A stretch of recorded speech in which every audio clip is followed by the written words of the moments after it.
I'm here with Chris from the YouTube channel History Dose. Chris, could you please introduce yourself and your channel?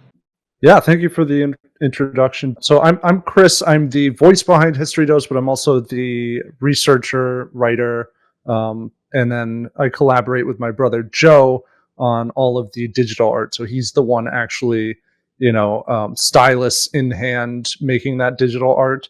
But I do a lot of the research behind that and bring that to fruition. So it's sort of our channel is worldwide in scope. We really just follow whatever our curiosity is. And we have been at it since 2018. I went to Cornell University for undergrad and was thinking about being an academic. Then I decided to sort of take a pause, go get a job after graduation, and then work on this in the background, but sort of apply that sort of honors thesis, rigorous research mentality to the YouTube sphere. And so more and more, I kind of want each episode to stand on its own as sort of something that's up to academic snuff. And more we've gotten more stringent about that, I think, as well. But I think a big thing we're probably known our channel is for a lot of the cinematic immersion. So having that art, having authentic sounds that just plop you into some place in history, whether it's the Eastern campaign of World War I, or a Napoleonic battle, or Hawaii pre-colonization. We kind of want people to share our enthusiasm about history just as the story of humanity. And I can pick any timeline or any country or region and hopefully find something compelling in there to talk about. Thanks for that. Yeah, and of course, as we both know, that really clear and in particular historically accurate and visually gripping audiovisual media is a big pull for a lot of history viewers. And we know that it's a major differentiating factor for the largest history YouTube channels. They tend to have very, very good visuals as you do. And you've mentioned in particular that you're the researcher of the channel, and you've mentioned your own personal desire to maintain a certain academic rigor or a certain level of near academic rigor for your channel. So with regard to that, can you describe briefly your research method and what quality control measures you take for your videos? Yeah, so I am always looking. So whenever I decide I decide on the new topic, I take about a month. So it takes about a month between episodes. And as one's being edited, I'm jumping into the research process for the next. And I'm trying to read everything I can on that and get a sense not only for, one secondary source and one telling or whatever the Wikipedia page says, but especially as we do a lot more obscure topics, you couldn't even use Wikipedia if you wanted to. It's like self-contradicting and it's the worst sources you've ever seen. So it's really about diving into the sources, identifying a number of books that can give me first a secondary source overview and a general perspective on these things. A few of those books, and trying to find people who are well regarded. So that can be using book reviews. Is this something that is sort of up to academic snuff? But also actually opening that book or finding the ebook and saying, are there footnotes involved in this? Is this a journalist who wrote this, or is it a historian? You can be a journalist and write a good history book, but you can sort of get a sense from the style and whether or not they're actually using sources or primary sources to get an idea of whether this is something you can trust. So being very rigorous about that. And then once I have that broader idea, I'm starting to add in primary sources. So sometimes you come across primary sources in the secondary source and you go, I want to read this entire declaration of war. I want to read this entire treaty. You can find those things online, but then starting to incorporate those in a way that kind of creates some bigger original product, and then getting a sense for the story I want to tell and where I want to limit that research. And then I piece it all together and write it. I'll just add too that in the last about half year, so I've always put the description. In the description, I've always put the sources in there. And in the last half year or so, not only just for the audience, but also for my own sanity in terms of like fact checking and stuff, fact checking myself, being really strict about like I post the entire script with footnotes and a bibliography, because there's that compromise, especially if you do that more cinematic style. I don't like the look of throwing a footnote like on top of some beautiful painting, but having that entire script there so that people, if you're watching something, you go, did 4,000 people die in this? Or where are you getting this quote? I don't think Thomas Jefferson said that. So there are tons of footnotes. It's like over footnoted in a way that you wouldn't need to do in academia, because if you're writing something about a Napoleonic battle, it's Napoleonic historians that are reading that, and they don't need to know about the troop movements because they already accept that. But for me, it's like, it'll be like a 3.5 page script and I'll have 25 footnotes or something, because I want people to be like, all right, well, I can trust History Dose. And if I have something in question, History Dose doesn't need to respond to me. I'll just go to the script and figure out where they got it from. Fantastic. Thanks. I really appreciate the level of depth you've gone into there. And actually, your method is very similar to my own.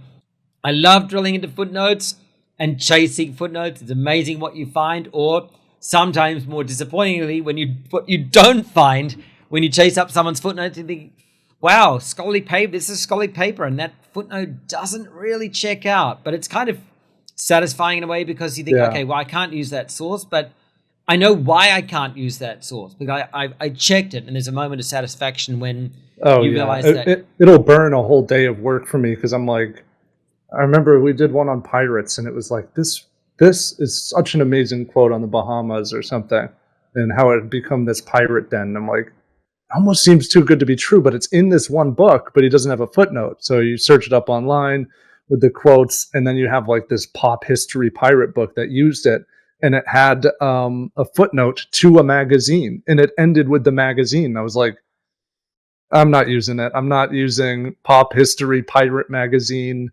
so I wish I could have used it, but that probably took like 3-4 hours to track down, of going through and being like, can I download this? Where can I find this?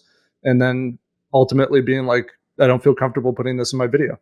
Especially with pirate history, which is notorious for being utterly layered by pop history and sending people down ridiculous. Well, and it starts with so many start with the primary source of Charles Johnson.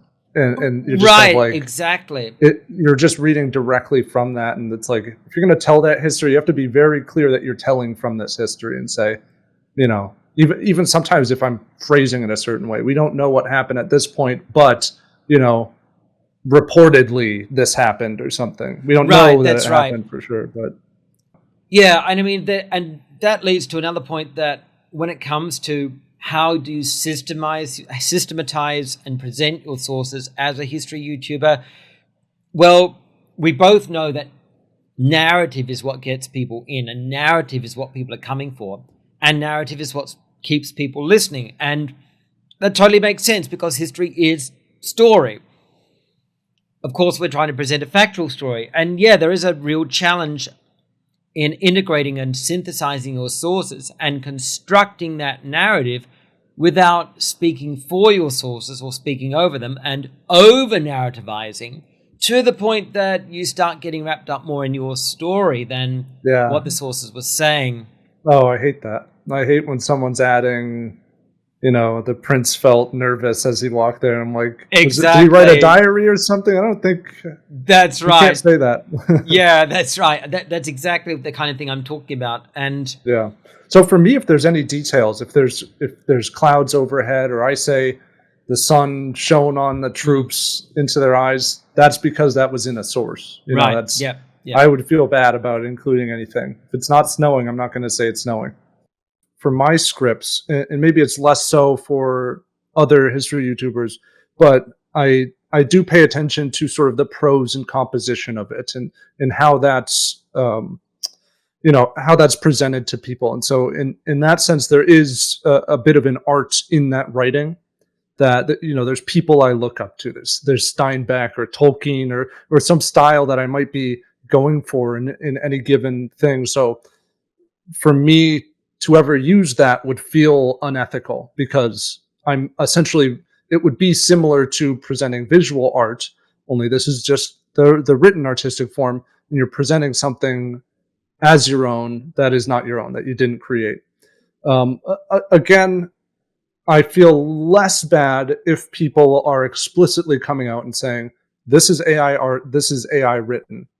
But the fact that people don't come out and say that tells you what the popular response would be if they did do that, because people do care about that. But beyond the artistic thing, again, you're running into problems of inaccuracy. So there are broad-based things that you could get right. If you wanted 10 causes, 10, I don't know, a 10-point timeline of the American Revolution, you'll probably get something pretty reasonably accurate from ChatGPT. If you want to give an entire script, so not only does ChatGPT sometimes make up things. I remember, because just for fun, we did a video on when we were doing a video on the Battle of Trafalgar, that's Horatio Nelson leading his navy against basically Napoleon's navy, but Napoleon is nowhere near this battle. So just for fun, my brother Joe just wanted to see what would ChatGPT be able to get something like this correct. So he's like, do it in an exciting fashion. Tell me this story.